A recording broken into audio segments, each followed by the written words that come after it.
y desde ahora yo desaparezco. Maravilloso. Bueno, bienvenidos todos. Estamos aquí en este espacio congregados para conversar sobre feminismo y psicología. Un tema que despierta harto interés y tenemos por ahí, vi varias mujeres bacanas que nos están acompañando, una de ellas la Clau. Vamos a conversar sobre la psicología desde el feminismo desde un punto de vista más práctico. En general uno tiende como a teorizar, y como que nos cuesta pensar en lo práctico qué es lo que significa. Nos posicionamos muchas de nosotras desde el feminismo, pero eso no es solo una cuestión declarativa, sino que también es algo que nos interpela en la vida diaria, en nuestras relaciones interpersonales y por supuesto también en nuestras relaciones laborales y nuestro trabajo propiamente tal. Decir que en general nos cuesta lo práctico no solo desde la psicología, creo que es algo importante. A veces uno tiende la formación como a entender marcos comprensivos desde los cuales moverse, pero nos cuesta siempre aterrizar. Entonces creo que este espacio también va a ser nutritivo en términos de pensarnos el ejercicio profesional desde el qué es lo que uno hace, no solo el cómo debería ser la psicología, sino que en concreto qué es lo que uno encuentra cuando empieza a ejercer, y también cómo uno va sorteando como el camino que es adverso, que es difícil, más cuando uno se posiciona desde el feminismo, cómo es que vamos resolviendo esas dificultades que aparecen. Entonces, Clau, darte la bienvenida, darte un abrazo grande, estoy muy contenta de verte y bueno, que te puedas presentar, contarnos un poquito de ti y partamos. Hola Lili, qué gusto verte. Qué Sí. alegría. Bueno, hola a todos. Yo soy Claudia Muñoz Castro y una profesora de la Corporación La Morada me enseñó siempre a decir mis dos apellidos como buena feminista porque en primera instancia nos permite rescatar la labor en la crianza de nuestras madres. Así que es algo que trato de hacer en todos los espacios y les invito también a que ustedes también lo puedan hacer. Soy psicóloga hace harto rato, no sé, no saqué la cuenta, pero salí el 2009, reprobé mi examen de grado la primera vez, ¿En porque era serio? sí, primera profesional de la familia, así que comprenderán que el peso de la responsabilidad era importante y el nivel de autosabotaje que yo tengo es importante también, así que ahí llegué al punto de que no leí una pregunta, sí, pero por completo, la borré. Así Nos pasa que, igual a las mujeres, que como que nos saboteamos pero por supuesto. Y la culpa histórica. yo creo que es súper importante declararlo y hacerlo parte de nuestro discurso y reconocer nuestra propia historia, que son parte como de nuestro camino, yo creo también como feministas, como aceptar nuestro camino, aceptar lo que nos ha pasado y entender que todo eso tiene un sentido y que le va dando sentido a los caminos que también vamos eligiendo. Entonces, por eso me parecía entretenido poder decírselo y ya como una ya pasó tanto rato para atrás que una como que se ríe, uy, me eché el examen de grado, una dice ya. Pero tiene parte, o sea, en el fondo tiene sentido. Entonces, ejerzo como psicóloga desde el 2010 y partí trabajando bueno, yo siempre he trabajado en programas sociales que están como vinculados a población vulnerada. Y yo quería trabajar mucho con infancia y adolescencia y lo hice, trabajé harto con jóvenes infractores, trabajé un montón con familias de personas que estaban privadas de libertad, particularmente mucho más con niñas y adolescentes. Y de repente me empezó a pasar que, bueno, en la clínica infanto uno trabaja mucho con los cuidadores, ¿cierto? Uh-huh. Y sobre todo yo que trabajaba con mucha población de personas privadas de libertad, eh, la mayoría de las personas privadas de libertad eran hombres. Y la mayoría de las cuidadoras eran mujeres. Y cuando eran las mujeres las que estaban privadas de libertad, las cuidadoras eran las Otras adultas, mujeres. otras mujeres. Entonces me empezó a pasar, después, al pasar de los años, porque igual trabajé varios años en el programa Abriendo Caminos, me empezó a pasar que después de que me gustaba mucho trabajar con niñas, me empecé a aburrir. Empecé, hoy tengo que ir a ver a no sé quién, y como que me daba lata y arrastraba las patas, yo trabajaba en La Pintana. Oye, Sí. Clau, ahora que decía eso, importante ¿Ya? decir que uno no tiene para qué casarse con algo que va a hacer toda la vida. Yo creo que esa es una de las grandes mentiras que nos han dicho sobre la educación, que como que uno decide su camino cuando elige la carrera o cuando sale, como que toda la vida va a ser lo mismo, como que uno igual se aburre, uno igual se cansa, uno igual quiere seguir creciendo profesionalmente o se interesa por otras cosas, como que está bien igual cambiar. Está perfecto, está perfecto. Y lo bacán de la psicología es que la psicología es sumamente versátil. Como Ujú. que en verdad te permite explorar en un montón de lugares. Y la verdad es que yo creo que en ese sentido eh, una puede estar en todos lados y a una le puede gustar un poco el arte, a una le puede gustar un poco las cosas como más administrativas y siempre va a haber un espacio. Así que tranquiles con eso. Bueno, me empezó a pasar esto de que estaba ahí como ahí en la Pobla, en La Pintana, arrastraba las patas porque no quería llegar a las casas, y me empezó a pasar que cada vez me quedaba más rato trabajando con las cuidadoras Mm. que con las niñas. Y ahí me vino así como, el super shock vocacional, lo que decís tú, pues que una como que piensa que esto era así nomás, y pucha, y yo que, no sé, que me he pagado algunos cursitos, he como tratado de ponerle bueno el tema del infanto, y de repente ya no quiero hacer esto, ¿qué me pasa? ¿Qué está mal Y conmigo? está mal conmigo, atroz. Y, y nada, pues ahí me ofrecieron la posibilidad de trabajar con adultos, pero con hombres y mujeres porque era un programa calle. Y yo decía, uy, qué raro, así como... Pero me lancé y ahí tuve como mis primeras pacientes adultas mujeres. Y era muy simpático, era muy entretenido como empezar a ver esto, pero también me pasaba que aquellos recursos que yo tenía desde la psicología, yo fui a la Universidad Alberto Hurtado. Y la Universidad Alberto Hurtado, como que tú podís como ir eligiendo ciertas como corrientes epistemológicas, y a mí como que me sedujo un poco más el psicoanálisis, y lo que yo tenía como en los bolsillos del psicoanálisis, como que no le daban tanta respuesta a lo que yo estaba visualizando. O en el fondo, ¿qué era lo que hacía la psicología clásica? Era patologizar lo que le pasaba a las mujeres. Ujú. Fácilmente tú podías decir, hay depresión, hay bipolaridad, ¿cierto? Así. Pero ¿qué pasaba con las realidades que estaban viviendo estas personas? No se estaba leyendo por completo. Mm. Entonces empecé a sentir que algo me faltaba también.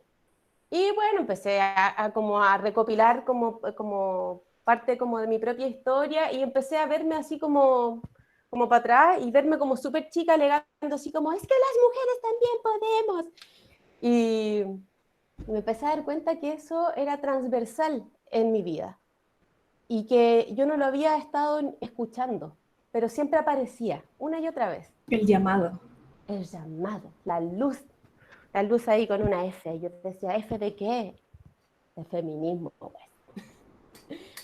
Y encontré un curso así como de estudios de género, me metí y ahí vino así como la revelación máxima, que yo creo que muchos de aquí la han vivido, que Mm.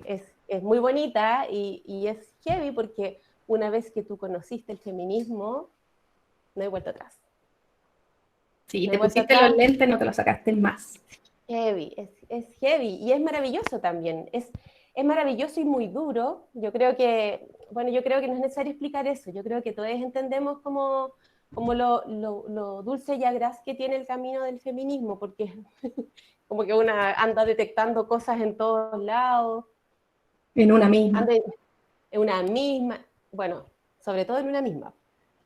Interrumpe conversaciones, interrumpe pensamientos, te empezáis a cuestionar todo lo que antes era de una manera, ya no lo fue más. Y a partir de eso, es como que caí en una crisis más vocacional todavía, porque nada tenía sentido. Y tuve así, pero la suerte de la vida, de que empecé a tirar el buen dato del que está buscando pega, así ya como que no encontró, redes. Amigues, por favor, estoy buscando trabajo, quiero trabajar con mujeres. Y cuando ya está así, peor día de la vida, me llama un amigo y me dice, ¿sabéis qué? En tal municipalidad están buscando a una psicóloga para implementar una casa de acogida para mujeres víctimas de violencia. Y yo igual me Soñado. urgí. Soñado, pero me urgí, porque yo igual así como que programas sociales, esto tenía un componente más clínico, y a pesar de que a mí me gusta la clínica, también nos suele pasar que nos da harto susto meternos a hacer clínica. Sí, y más en un escenario tan complejo como es la violencia hacia las mujeres, es duro igual, siendo mujer. Y una diciendo, bueno, probablemente muchas, si no todas, o la mayoría de las que estamos acá, también en distintos momentos, en distintas magnitudes, hemos sido víctimas de violencia, y eso igual te interpela, pues como que te pone en un lugar distinto en términos de la intervención, de la psicoterapia, o no sé, es complejo. Es súper complejo, y yo creo que en ese sentido lo más importante, a mí me pasó que, bueno, ya trabajando en la casa de acogida, tenía 2 trabajos, ya que me embalé, porque me ofrecieron hacer talleres también para mujeres que estaban preparándose en emprendimiento, entonces trabajaba muchas horas diarias, pero de embalada, en ese momento tenía esa energía. No te Y juzgo, a mí me pasa igual. sí, es que una así como que se entusiasma un poco. Y me acuerdo que buscando material y todo, encontré un texto que me pareció muy bonito, porque, espera, la autora se llama Ana Tábora, y creo que el texto es algo así como el cuerpo como lugar de resolución de los conflictos, es algo así. Yo estábamos preparando un seminario en una fundación que donde estaba haciendo los talleres, entonces yo tenía que prepararme porque me podían hacer preguntas y la inseguridad a una la come. Entonces, encuentro este texto y claro, pues este texto habla de varias cosas, pero una clave para mí que la llevo como en mis bolsillos siempre, era justamente lo que tú decís, Polinen, que tiene que ver con que a veces una cuando encuentra como una temática que te toca tanto porque eres mujer, como dices tú, y porque la violencia efectivamente nos atraviesa al vivir en un sistema patriarcal, te interpela todo el rato. Y al principio, una como que no se quiere entregar mucho a eso, porque es complejo, porque una no haya cómo enfrentarse a esto, y a momentos quieres mantenerte un poco como con distancia respecto a esto que está sucediendo. Y además esto de la formación como a veces más, a veces menos, pero como con cierta neutralidad o con cierto tinte como que uno está por sobre los problemas o no sé, que tenéis cierta capacidad de mirar las cosas desde otra perspectiva, y el feminismo nos viene a decir como lo contrario, como ¿qué otra perspectiva? ¿Existe acaso eso? Si estamos todas hasta el cogote.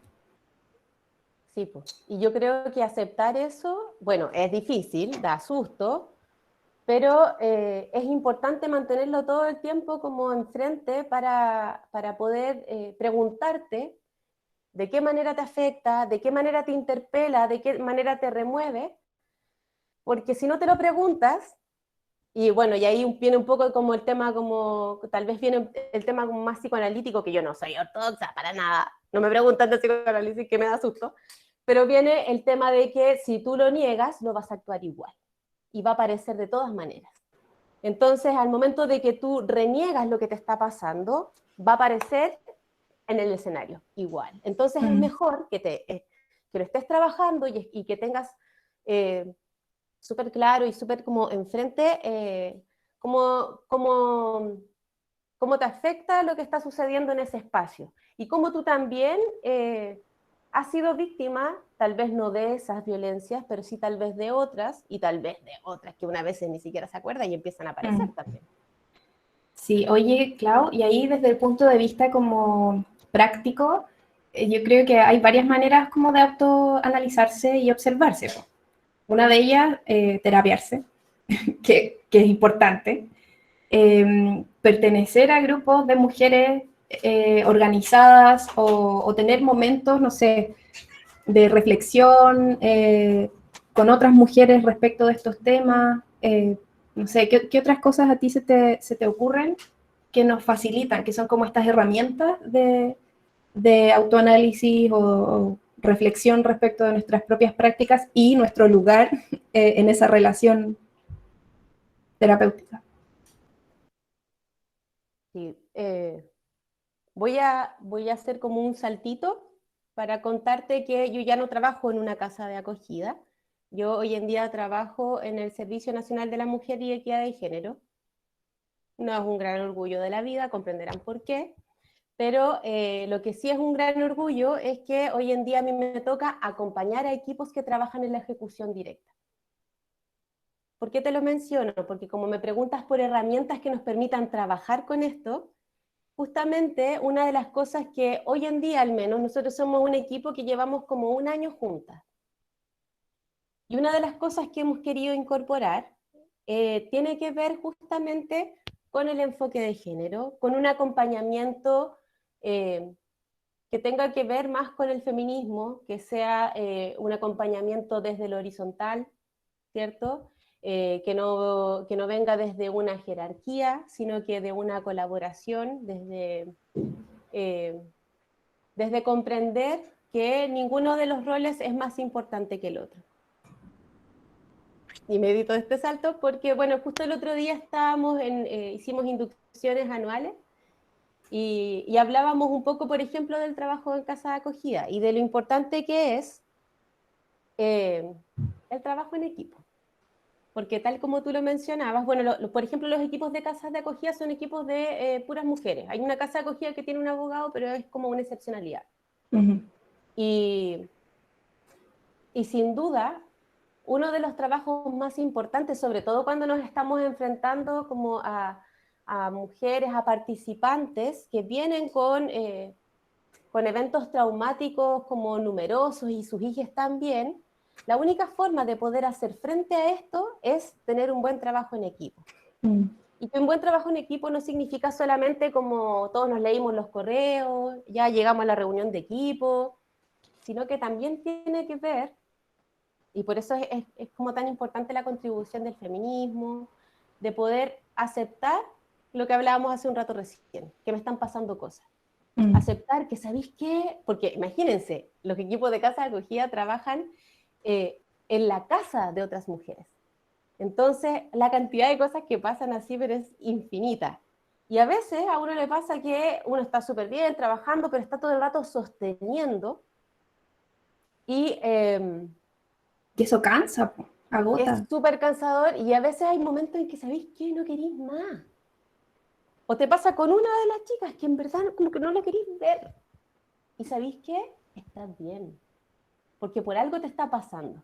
Y tener la posibilidad de tener un sostén que te permita decir, me está pasando esto, abre la posibilidad de preguntarte el por qué. Entonces, cuando abre la posibilidad de preguntarte el por qué, tú puedes empezar como también a vislumbrar qué de eso que te molesta es tuyo, qué de eso que te molesta es de la historia de la mujer, y lo puedes hacer en un espacio de confianza. Entonces, como en el fondo las estrategias, como que me preguntáis, tienen que ver, y si la pensamos como en feminismo, tienen que ver con efectivamente poder tener distintos niveles como de confianza y colaboración. Entonces, por ejemplo, ahí también nosotros hablábamos con los equipos y les decíamos como qué importante es que ustedes no solamente puedan confiar entre ustedes, sino que además nosotras que estamos en un otro lugar, que es un lugar como muy de bisagra, que también puedan contar con nosotras. Y que no sea desde el punto de vista de que me van a... No como sé, de la fiscalización. Eso, no, claro, es tratar de tomar las cosas desde un otro lugar, porque si no, no es posible sostenerse. Y estos espacios son de sostén, porque son de contingencia continua, son de crisis, es donde se vive todo lo agudo en todo momento. Entonces, si no tenemos un espacio de sostén, no es posible. Entonces, Oye, es súper importante lo que decís tú. Una pregunta. Un concepto así ultra de moda en el último tiempo es el del autocuidado. Yo te quería preguntar si es que existen, no sé si de autocuidado como para responsabilizar a que cada una se haga cargo de sí misma, sino que si existen dispositivos de bienestar o de cuidado, así a secas, de los equipos, o eso es algo más bien sujeto como a las voluntades de quienes están en ese lugar, como en este caso la tuya? ¿Existen dispositivos institucionales de cuidado de las trabajadoras de Cernamed o de bienestar? Sí, lo que existe es que desde las orientaciones técnicas, desde el proyecto que arma cada uno de los dispositivos, tiene que estar considerado, hay presupuesto considerado para el cuidado de equipos. Uh-huh. Sin embargo, yo creo que lo que falta es que exista como la posibilidad de pensar tal vez más esos espacios. Cada uno de los equipos tiene que armar su propio proyecto de cuidado, de autocuidado. Uh-huh. Se llama autocuidado, pero yo tampoco estoy tan de acuerdo porque suena como nanay. Sí.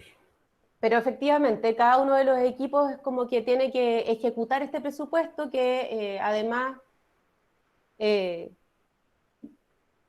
lo que dice la orientación técnica es que este proyecto tiene que ser constante en el tiempo, que tiene que ser algo que dure a lo largo de todo el año. Entonces, claro, hay algunas cosas que tienen presupuesto asignado, pero además se solicita que en el proyecto del autocuidado tienen que estar consideradas prácticas como cotidianas, las reuniones de equipo, poder revisar casos, y ahí cada equipo en el fondo va poniendo como su propio plus. Y el proyecto de autocuidado tiene que ser revisado técnicamente. Y ahí entra la pega de nosotras como encargadas regionales, que nosotros revisamos los proyectos, los conversamos, de repente si vemos así como el asado en la tía Maruca, no sé, pues como que, bueno, pero eso se Sí. acompaña de una charla o algo así, pero es que nos falta cultura de cuidado, pues. Entonces, en ese sentido, en el fondo, nos falta cultura de cuidado propio, por decirlo de alguna manera, porque tenemos súper inmersa la cultura del cuidado de otros. Uh-huh. Pero como Y, nosotros no nos estamos cuidando, finalmente lo que hacemos es que no terminamos cuidando, sino que terminamos reproduciendo frustración y violencia también. y a propósito de eso, como esto de que el cuidado, más que el cuidado, tiene un tinte como bien evasivo, como que muchos espacios de autocuidado terminan siendo como curarse raja, no sé, como en qué nivel eso realmente es una estrategia de cuidado del equipo. Sí. En ninguna. Ah, está bien, hay que hacerlo, hay que pasarlo bien. Sin embargo, lo que efectivamente nos permite cuidarnos para poder llevar a cabo nuestro trabajo son otras cosas. Es el poder adquirir herramientas, es el poder cohesionarse como equipo, porque, y es como un poco lo que decíamos recién, si tú no tienes con quién apoyarte en tu trabajo, en este tipo de trabajo, el trabajo con violencia directa, si tú no tienes en quién apoyarte, te vas a quemar. O sea, ya con apoyo los equipos se queman, estando solos y estando sin tener a quién recurrir es mucho peor.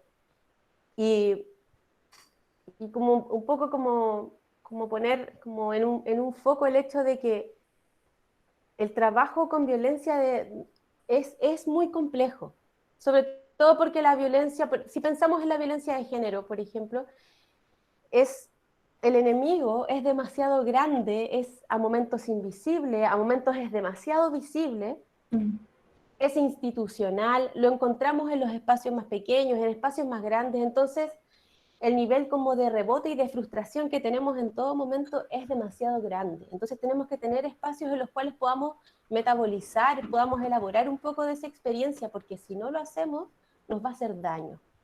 Sí o sí, hay que hacerse cargo. Y en ese sentido, por eso yo te mencionaba un poco como, claro, yo trabajo para una institución que efectivamente reproduce también la violencia, pero yo como que quiero decir con mucho orgullo que siento que hemos armado un equipo que está así, pero tratando de hacer lo posible para facilitar esos espacios. Y es súper difícil. Tenemos una resistencia de parte de los equipos también enorme, pero porque tienen una historia de violencia muy grande. Y una cultura también, como en términos de la relación con el trabajo, también hay una cultura bien violenta que uno arrastra, po. Y esto de desconfiar de la gente que tiene algún cargo de supervisión, porque en cualquier momento te va a poner en tela de juicio, no sé, o te va a criticar tu manera de trabajar. como esto del rol fiscalizador. Mm. Pero desde el feminismo, en el fondo lo que tú decís es todo el rato pensar los cuidados, pensarnos desde una relación horizontal, pensarnos en una lógica más colaborativa, más respetuosa de quienes componen esos espacios que son rudos, po. Oye, Sí. Clau, y en este recorrido, porque en el fondo tu trayectoria es súper interesante, tu trayectoria profesional, porque hay como una mirada de las violencias en distintos espacios, trabajando también con personas que están como en distintas esferas, po. Papás privados de libertad, mujeres a cargo de los cuidados, mujeres víctimas de violencia, equipos que trabajan con mujeres que han sido víctimas de violencia, como que has podido moverte eh, a través de distintos niveles que yo creo que es súper valioso y súper rico porque es como comprender también la violencia desde un nivel multifactorial. Y desde allí, ¿qué cosas, como desde el feminismo también, qué cosas te ha enseñado ese camino, ese recorrido profesional que tributan como a construir relaciones más feministas o desde el feminismo con los usuarios, usuarias de los programas? O sea, yo creo que si hay algo que a uno le ha tocado como constatar en el camino y que es triste, pero es el hecho de que efectivamente vivimos en un sistema sumamente violento, eh, donde las políticas públicas, y esto no es solamente las políticas públicas de género, sino que en general las políticas públicas lo que buscan es responsabilizar a los sujetos, a los individuos, de lo que les está pasando. Es como que cuando se dice, como la cultura dice como que el pobre es pobre porque es flojo, lo que está haciendo es individualizar y responsabilizar a una persona de, de esa injusticia social. Lamentablemente vivimos bajo un sistema y que el sistema lo absorbe como la lógica estatal que no permite dar respuesta a las problemáticas. Entonces, es súper complejo en ese sentido.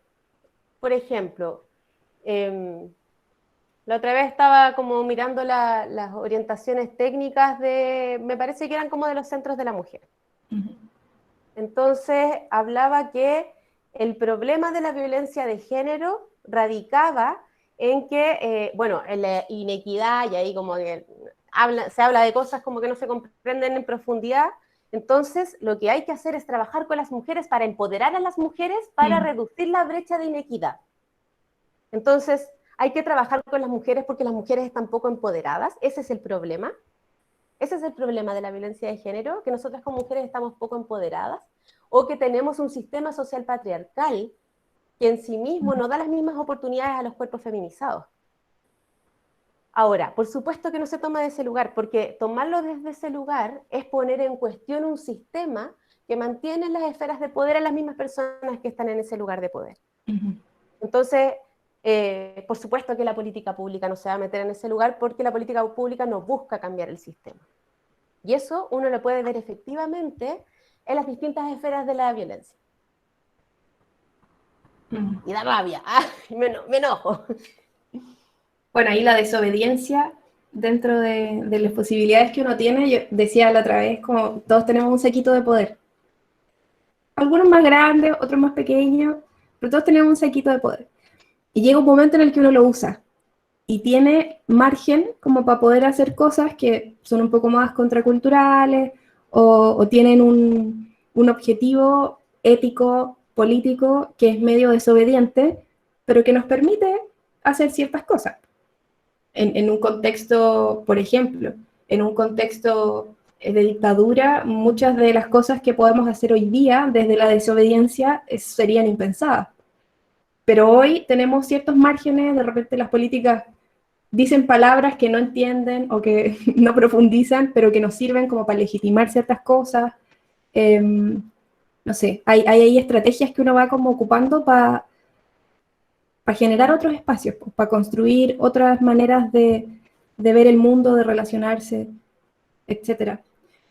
Tú, desde tu trabajo hoy día, ¿cuál crees que es tu saquito de poder? Bueno, nuestro saquito de poder, porque voy a hablar como de mí y de mi equipo, porque, insisto, eso es súper importante como lo que estamos hablando. Uh-huh. Nuestro saquito de poder es tratar de pensar todo el tiempo y de abrir preguntas, porque pensar es resistir, sobre todo en un espacio que lo que busca es, nosotros como servicio tenemos que asegurar que se ejecute la política pública, que se cumplan los convenios, los acuerdos con respecto a los convenios, ¿cierto? Que las atenciones se den respecto a las orientaciones técnicas que ya están escritas, ¿cierto? Entonces, uno podría trabajar en este lugar y obedecer, ¿cierto? Obedecer en todo momento. Hay que hacer esta planilla, hay que hacer esta planilla. Bueno, que nos piden a cada rato planilla. Hay que ver este caso, hay que ver este caso. Porque, ojo, que nosotros tenemos así, pero 800.000 casos. Pero si de repente aparece un caso que lo manda la presidencia, el ministerio, ¡pum!, se corren todos los casos para atrás y hay que ver ese primero. Ese tipo de cosas pasan y uno podría como ejecutar, en todo momento ejecutar. Entonces, parte de nuestro trabajo, parte de nuestro saquito de poder es resistir. Y nuestra resistencia va todo el rato como en unificar nuestros criterios desde lo técnico. Desde ahí nos agarramos, porque las órdenes en general vienen como desde un otro lugar que responde como a algo más político partidista, no político feminista, político comunicacional, y nosotras nos aferramos todo el rato de lo técnico y defendemos. Entonces, no se puede hacer esto porque hay que hacer esto otro. Nos cuesta la vida, o sea, en el fondo nuestro trabajo desde ese lugar es bien complejo, porque lo que nosotros tratamos de hacer es quebrar la lógica de la reproducción, porque además es una reproducción de violencia. Entonces, en ese quebrar esa lógica, nosotros de repente, no sé, hay que hacer estas 800.000 planillas, es que no se puede porque los equipos están ocupados haciendo esto otro. Pero es que no, porque la base técnica dice esto y no sé qué, y la teoría dice esto otro, y ahí tenemos que jugarnos todo el rato y es heavy, porque de repente a una por dentro como que te tiembla todo, porque estáis luchando contra algo bien potente. Pero ahí estamos. Y es chistoso porque nosotras, bueno, el servicio nace a partir como de... Nosotras en Chile teníamos un movimiento feminista potentísimo. Trabajadoras feministas, pero super power. Y efectivamente, cuando se institucionaliza el movimiento y parte del servicio, el movimiento se va debilitando un poco. Y hoy en día nos encontramos con que el servicio está acá, como la institucionalización de la política pública, ¿cierto? Y los movimientos feministas están en otro lado. Y es súper heavy porque a nosotras nos ha tocado como trabajadoras del servicio como escuchar que somos como las regalonas del patriarcado, como ese tipo de comentarios. Y yo no te niego, como que yo, como con respecto a mis condiciones laborales, respecto a lo que tenía antes, estoy en una posición de privilegio, pues ya no soy honorario, ¿cierto? No soy una trabajadora tercerizada.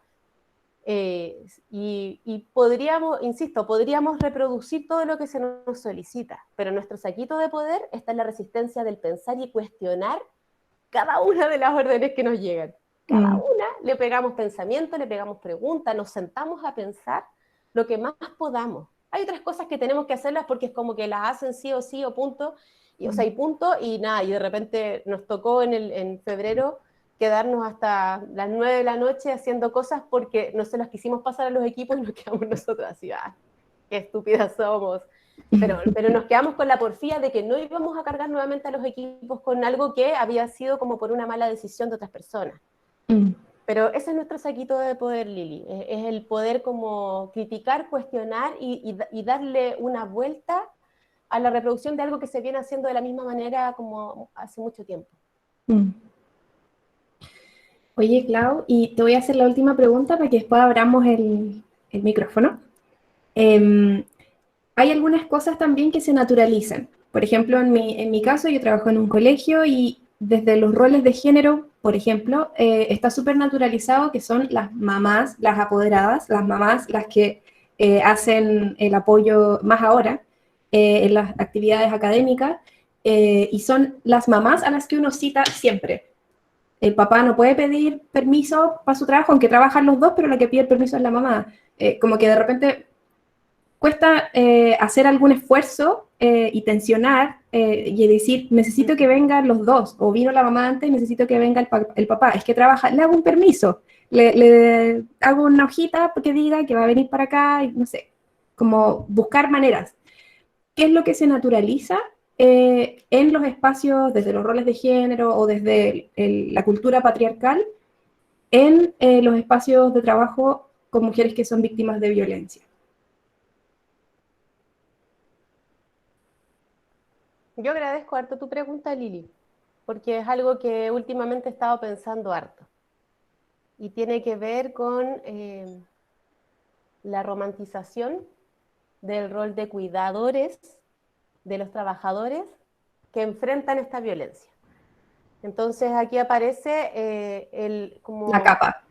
la capa de superheroínas, de quienes muchas veces están sin sueldo por 2 o 3 meses, porque se demora el convenio, que la transferencia no salió y no sé qué, pero ustedes trabajan con violencia y nuestras mujeres necesitan de su ayuda, y como que, ay, y una se la compra, pues. Mm. Une se lo compra, porque tenemos también a muchos chiquillos que están trabajando ahí también.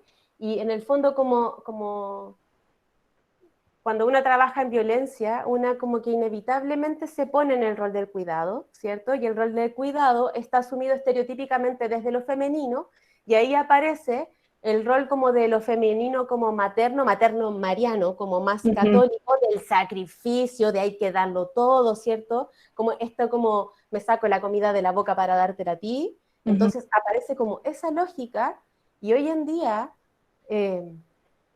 los trabajadores de los centros de la mujer, por ejemplo, como un caso súper concreto, hoy en día, a raíz de la crisis sanitaria, muchos equipos están trabajando de manera no presencial.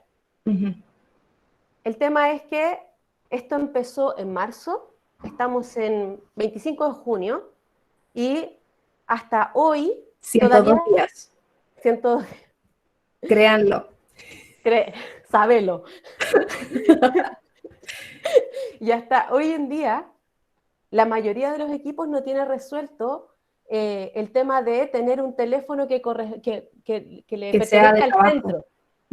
Están ocupando sus propios equipos, sus propios planes de celular, y nosotros estamos exigiéndole que sigan haciendo la pega. En la región metropolitana, al menos, la derivación del 1455 subió más de un 300%, y nosotros, métale derivándoles casos, y ellos llamando y siguiendo los otros casos que tenían de antes, que ya es una sobredemanda. La que ellas tenían era una sobredemanda, pero ahí están, pues, lo siguen haciendo. O sea, y yo lo agradezco profundamente, porque efectivamente la problemática se ha agudizado en este contexto. Sin embargo, no corresponde.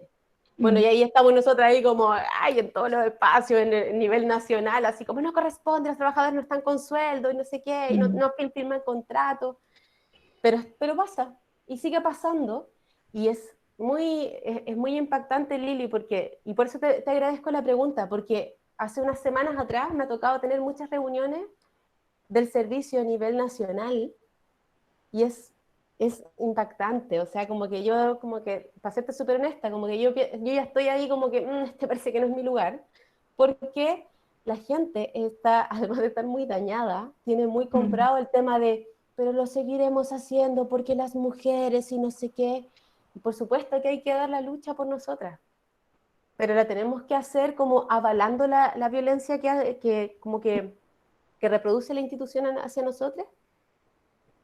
Entonces, como que yo creo que no necesariamente puede ser una respuesta a tu pregunta, pero tal vez es una pregunta, que a veces eso es como, bueno, como dejarlo abierto.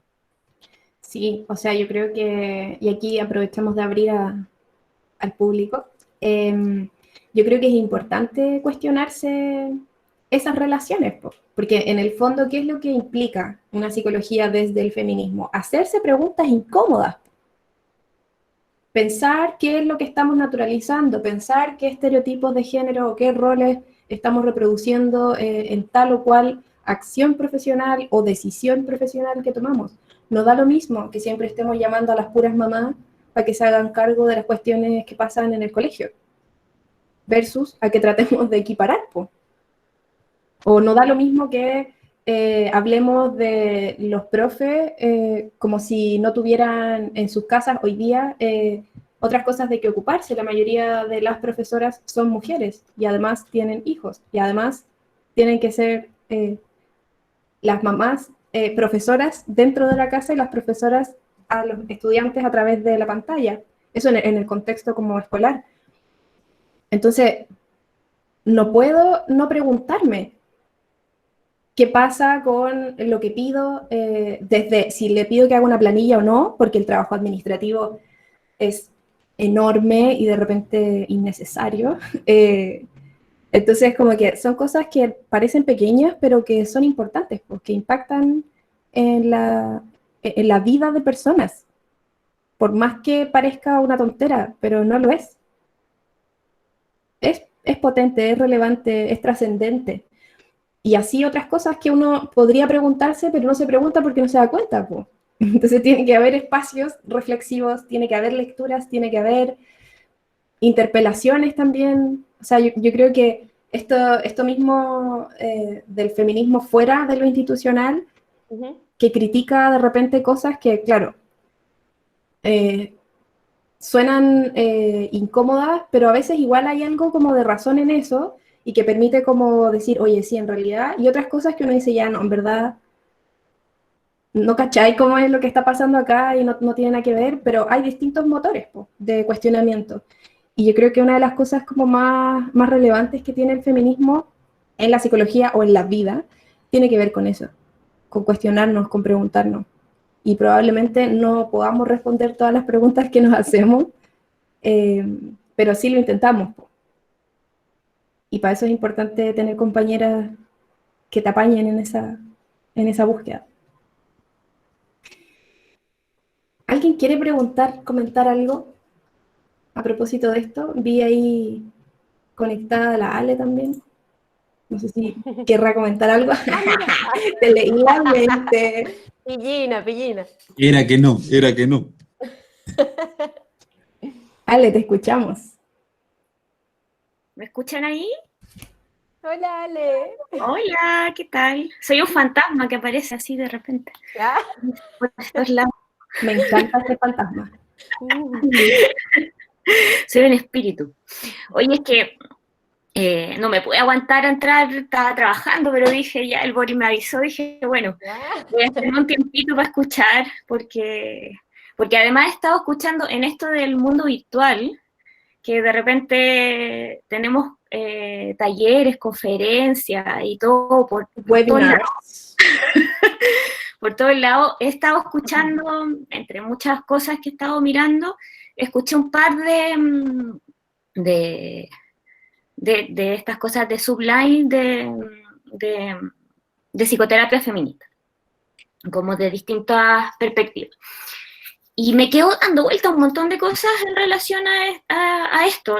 La psicoterapia en algún momento fue mi nicho, pero ya, en realidad ya cada vez es más lejos. O es desde otros lugares en realidad. Pero así la psicoterapia como dispositivo no es el lugar en que yo habito, por lo menos, ahora. Y me preguntaba, en relación a todas estas reflexiones que hemos hecho históricamente, las mujeres y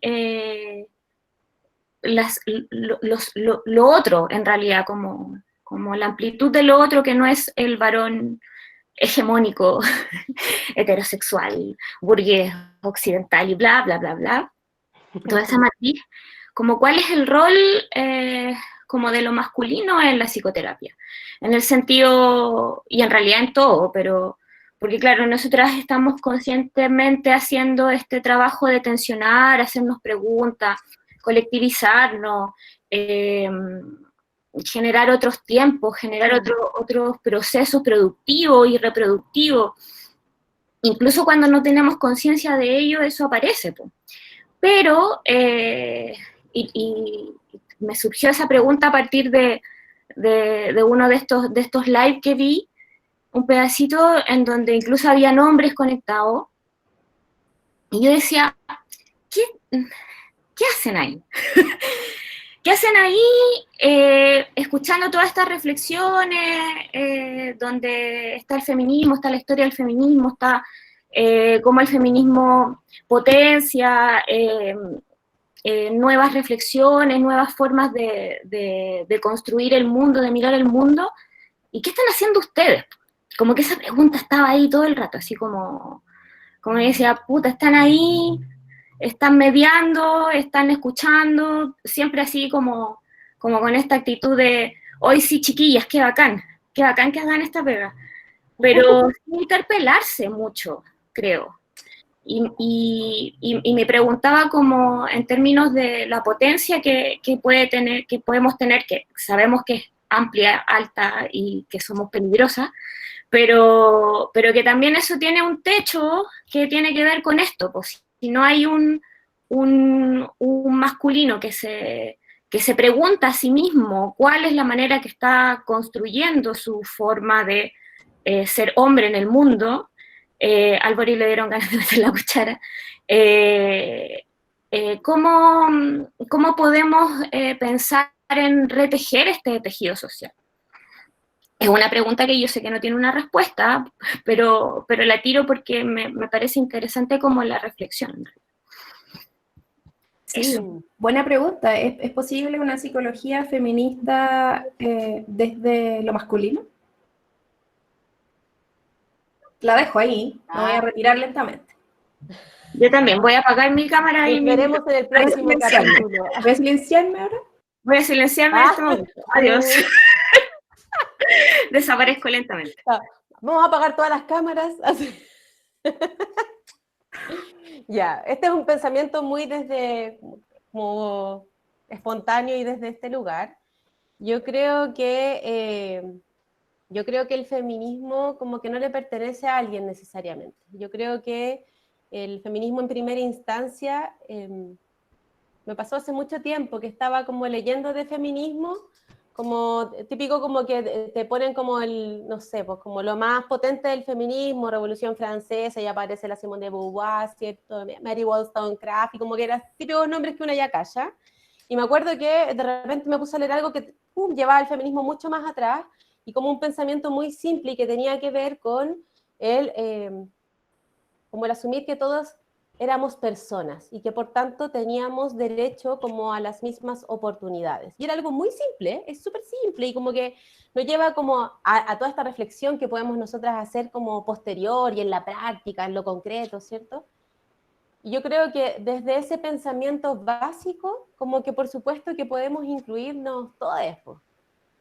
Y yo creo que un poco como la invitación que deberíamos tener todos es que, ya que desde que nacimos se nos invitó a ser parte de un mundo que tiene cierto orden y que tiene que ver con como la superioridad de lo masculino, pero también de lo lineal, de lo objetivo, con muchas comillas, de poder mantener como esta cierta higienización de la práctica, ¿cierto? Donde nosotros no nos implicamos.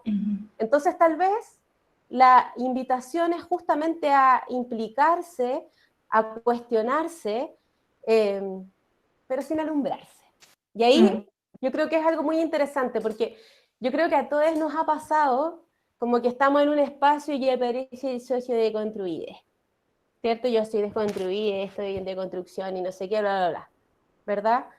Pero yo creo que el verdadero desafío es el amigo que se deconstruye, que se cuestiona, que se pega, así como la reflexión pega la cacha. real, piola. Se pega la cacha, pero piola. Porque mira, yo hace mucho tiempo, a mí, pucha, yo tengo 36 años, o sea, yo de verdad como que les veo ahora a cabres y como que, ay, como que me emociona la visión La juventud. evolucionada que pueden tener. Sí, me parece maravilloso, pero yo como que cada vez que escucho como el concepto de construcción, yo pienso, yo también me estoy deconstruyendo todo el rato, porque estoy como que profundamente educada en el patriarcado. Entonces, la diferencia es que, bueno, hace un tiempo me preguntaba como, ¿qué es esto de los privilegios? Como qué son los privilegios reales, porque como que uno ve como, ¿cuáles son los privilegios? Y aparecen como los típicos comentarios así como, me he parado, ay, que yo no me saco los pelos, ay, que no sé qué. Y me puse a pensar, justamente en una conversación con la Frita Alejandra Corbalán, que viajamos juntas en un bus, y tuvimos una conversación que como que me voló la cabeza, y tenía que ver con muchas cosas, con lo que me quedé yo, que me voló la cabeza, tenía que ver con el acceso a la palabra. Y era como pensar, por ejemplo, un espacio colectivo, no separatista, y cómo efectivamente los compañeros hombres no tienen la necesidad de pedir la palabra, porque la palabra es de ellos desde que llegaron a este mundo. Sin embargo, nosotras, cuando queremos dar una opinión, nos la damos de una, pues empezamos, lo digo ahora, no es, levanta la mano, 1, 2, 3, es como saltar la cuerda, es como que sí, pero no, porque la tienes O que estáis pedir. hablando y te interrumpen. Y te interrumpen y tú no te diste cuenta y te retractas. Y, bueno, filo. Yo desarrollé una estrategia que me quedo con la mano levantada. Maravillosa, maravillosa. Sí, como todo el rato, porque en verdad como que cuesta. Pero ese acto es súper valiente de tu parte. Porque lo más Sí, fácil... quita la pera. Pero es que a todas nos tirita la pera, y yo creo que eso es súper importante. Y es importante, por ejemplo, la pregunta que hace la Ale, también que los compañeros también visualicen esto. Yo llego, vamos, Victoria. Me encanta. ¿Por qué vos sos de otra generación? Hasta las miradas. Sí, po. No, y es súper heavy. Y lo que hablábamos con la Ale era como que de repente uno dice, no, yo creo que el caballo debería ser morado. Bla, bla, bla, bla, bla. Yo creo que el caballo debería ser morado. Qué buena idea, el caballo debería ser morado. Bueno, y acaban de decir. Lo dije antes. Lo mismo que dijiste tú y se quedó con la idea. Entonces yo creo que uno de los grandes desafíos es interpelarse, implicarse, cuestionarse, pero piola. A ver qué pasa. Yo no sé si esa es la respuesta, pero a ver qué pasa. Como en el fondo, como hacer este ejercicio, pues, como de verdad, es como que el extremo es como cuando te dicen como que tú siendo hombre, como que ya, pero ese es el extremo, es real, pero es el extremo. Pero ¿qué pasa si tú siendo hombre, sobre todo siendo hombre cis, estamos hablando fuera de los cuerpos feminizados, ¿verdad? Te cuestionáis el don de la palabra. El mundo que el mundo no sea tuyo, que el mundo tuyo no esté por delante. ¿Qué pasa cuando te cuestionáis eso?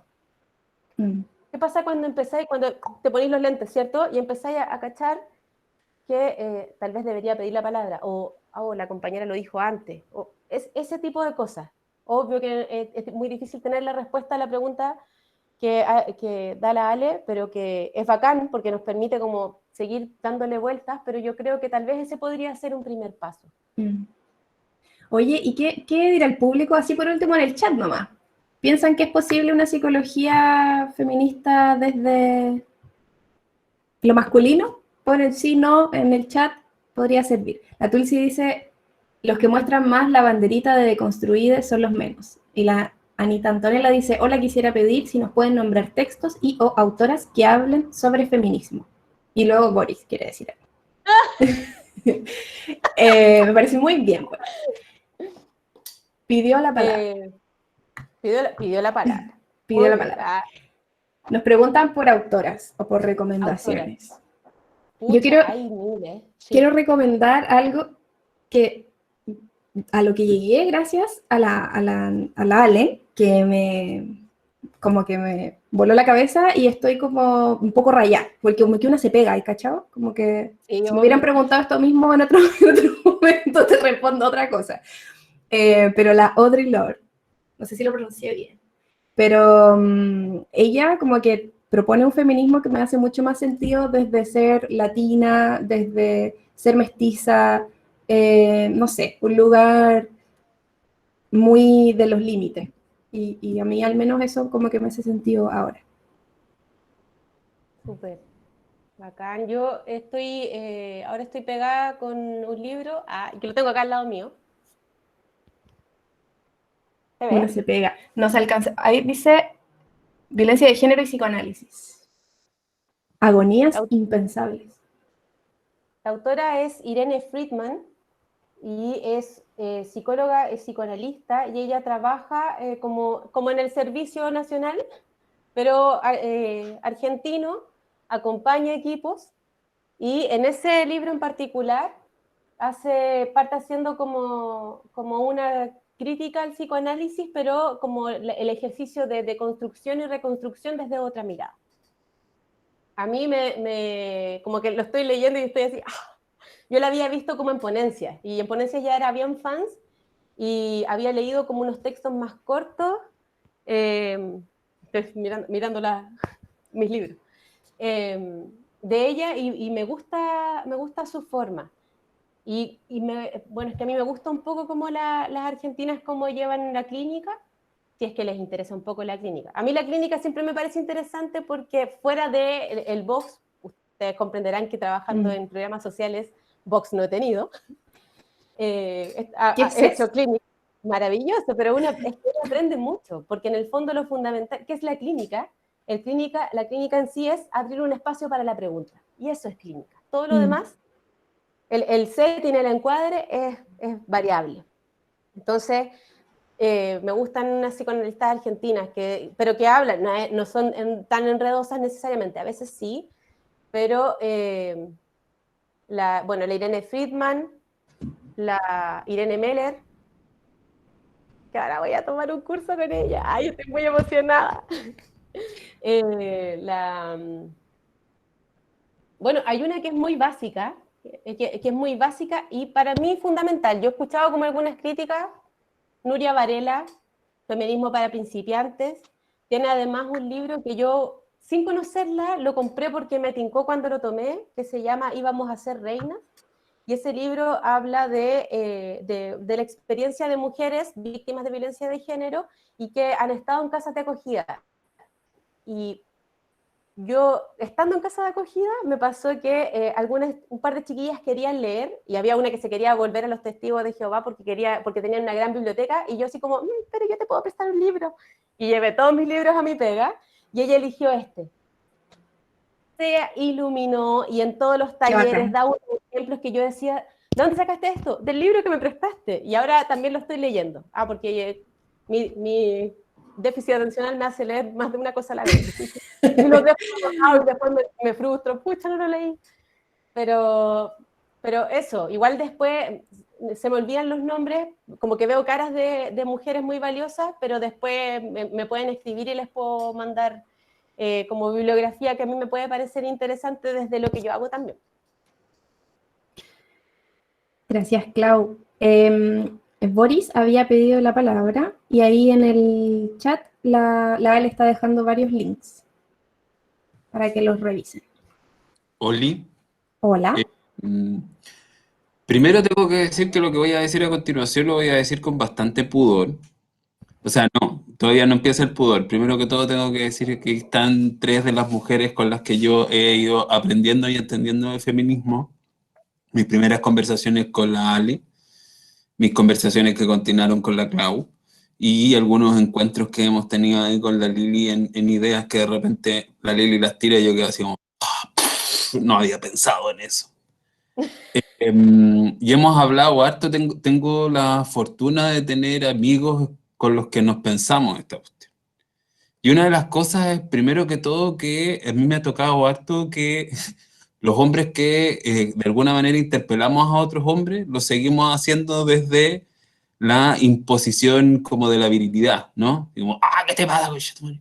Como desde la agresividad, ¿cachai? No, pero no podéis decir eso. Entonces, lo que me ha tocado es también tener la fortuna de tener amigos con los cuales hemos podido ir interpelándonos e ir encontrando otros lugares para interpelarnos. Pero no es sencillo como reconstruir o deconstruir y reconstruir esta, estas formas de hacer o de ser de lo masculino.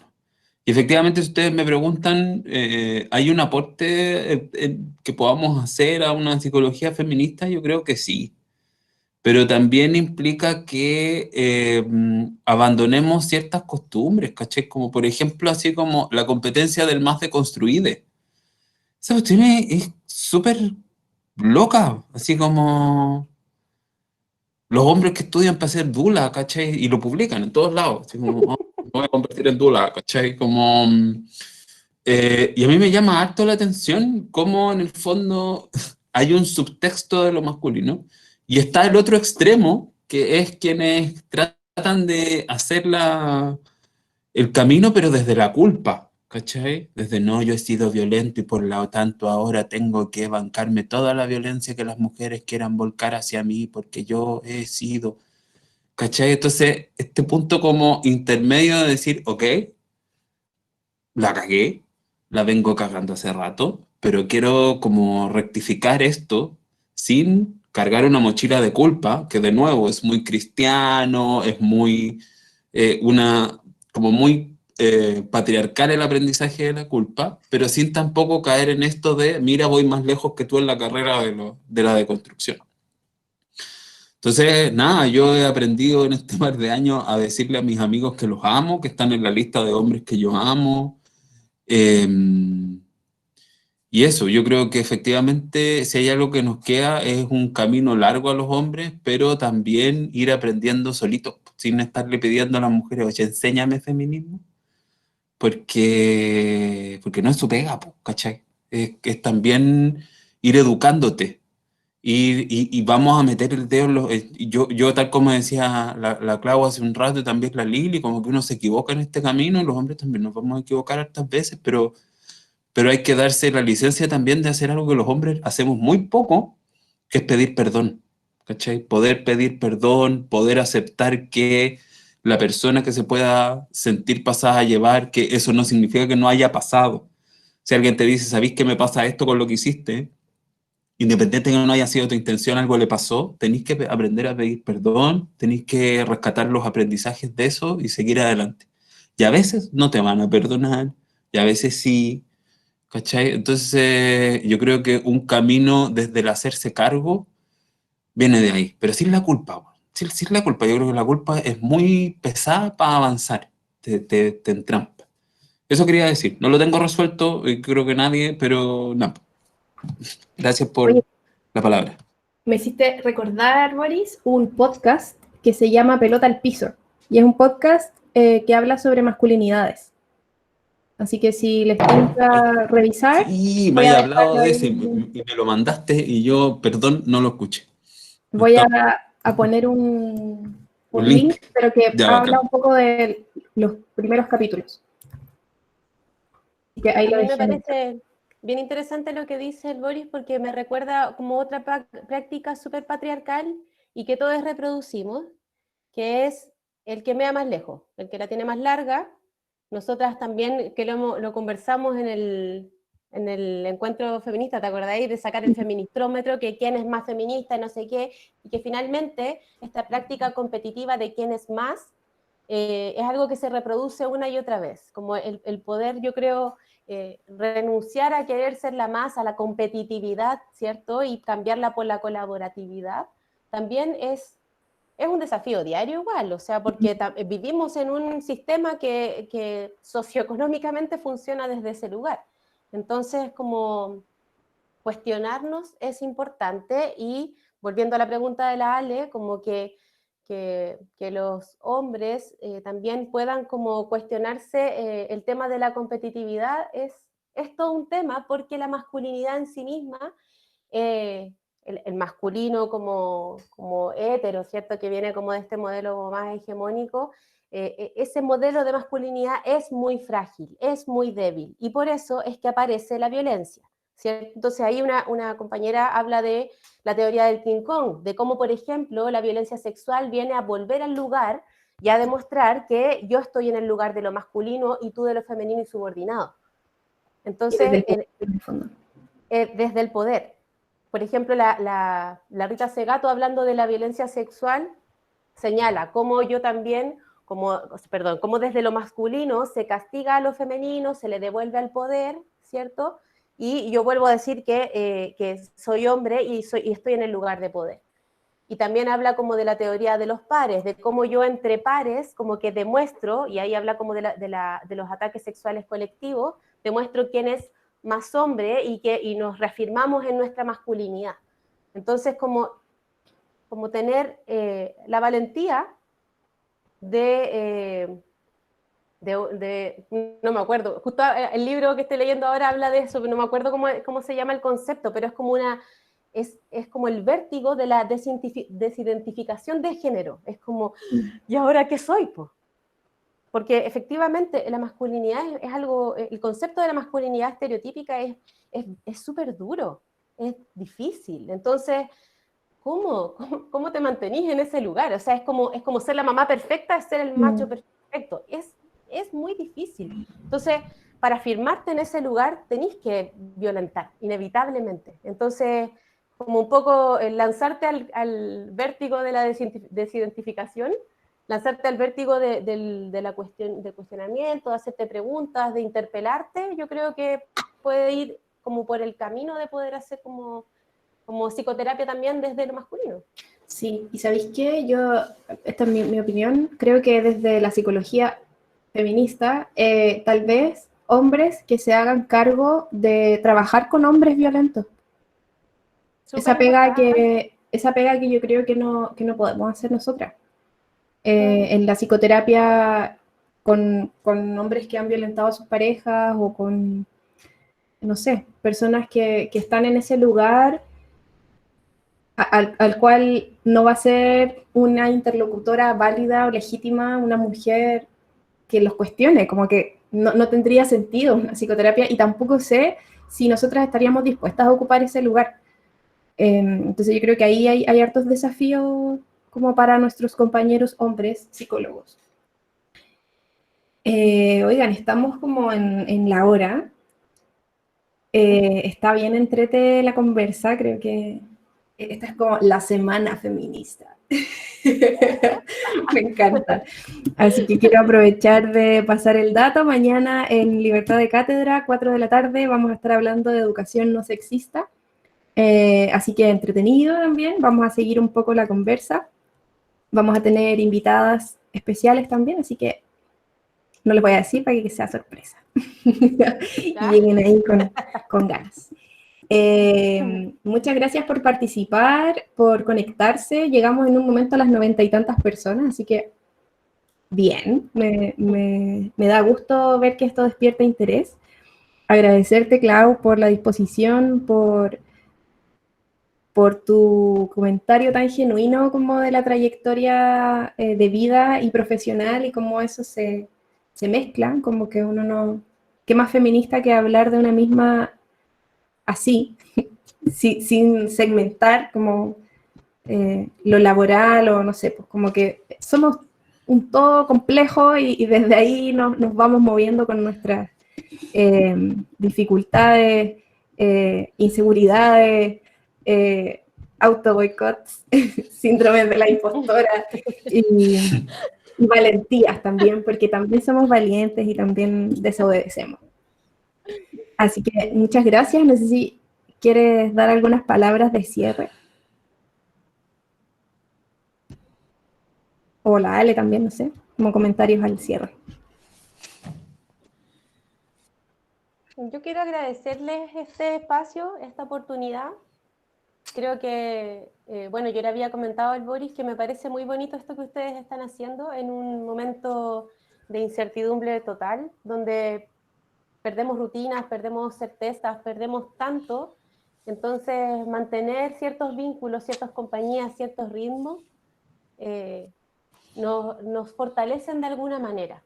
Yo le hablaba al Boris como del concepto como de la piel psíquica, que tiene que ver justamente como cuando desde bebés, como que hay distintas como acciones que tienen que ver con el cuidado que van armando una piel y que nos permite cubrirnos, tal como lo hace la piel real, como de las tempestades en el fondo que nos va trayendo la vida.